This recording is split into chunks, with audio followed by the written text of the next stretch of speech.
ഞാൻ ഏറ്റവും സിമ്പിളായിട്ട് ഉണ്ടാക്കാൻ പറ്റിയിട്ടുള്ള ഒരു മന്തിൻ്റെ റെസിപ്പി പറയട്ടെ. സംഭവം ട്രൈ ചെയ്ത് നോക്കിയിട്ടോ, നല്ല ടേസ്റ്റാണ്, നല്ല സിമ്പിളുമാണ് ഉണ്ടാക്കാൻ. അപ്പോൾ ആദ്യം ഒരു പാനിലേക്ക് കുറച്ച് ഓയിൽ ഒഴിച്ച് കൊടുക്കുക. എന്നിട്ട് ഈ കാണുന്ന സ്പൈസസ് മൊത്തം ഇട്ട് കൊടുത്തിട്ട് അതിൻ്റെ കൂടുതൽ മാഗി ചിക്കൻ ക്യൂബും കൂടി ഇട്ട് കൊടുക്കുക കേട്ടോ.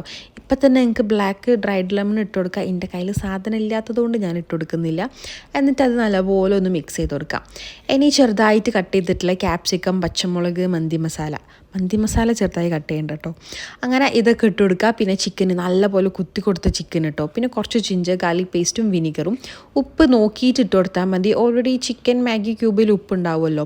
എന്നിട്ട് ഇത് നല്ലപോലെ ഒന്ന് മിക്സ് ചെയ്തിട്ട് മാറ്റി വെക്കാം. വേണമെങ്കിൽ ഒരു 5-10 മിനിറ്റ് റെസ്റ്റ് ചെയ്യാൻ വേണ്ടി വെക്കാം കേട്ടോ.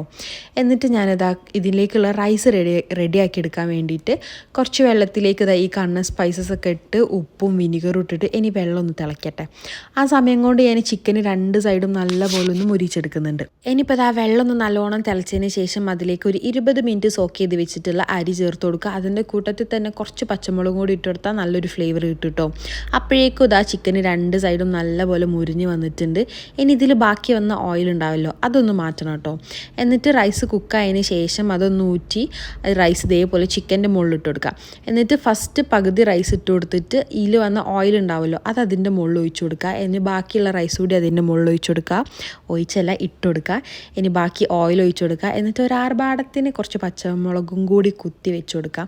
ഇനി വേണമെങ്കിൽ ചാർക്കോൾ ഒന്ന് ചൂടാക്കിയിട്ട് നടുവിലൊരു പാത്രത്തിൽ ചാർക്കോൾ ചൂടാക്കി ഇട്ട് കൊടുക്കുക. കുറച്ച് ഓയിലും കൂടി ഇട്ട് കൊടുത്താൽ ആ ഒരു സ്മോക്കി ടേസ്റ്റ് കിട്ടും കേട്ടോ. ഇനി ഒരു 15 മിനിറ്റ് ലോ ഫ്ലെയിമിൽ വെക്കുക. എന്നിട്ടൊരു 10-15 മിനിറ്റ് കഴിഞ്ഞിട്ട് ഇത് നല്ലപോലെ ഒന്ന് മിക്സ് ചെയ്ത് സെർവ് ചെയ്താൽ അടിപൊളിയായിട്ടാട്ടോ.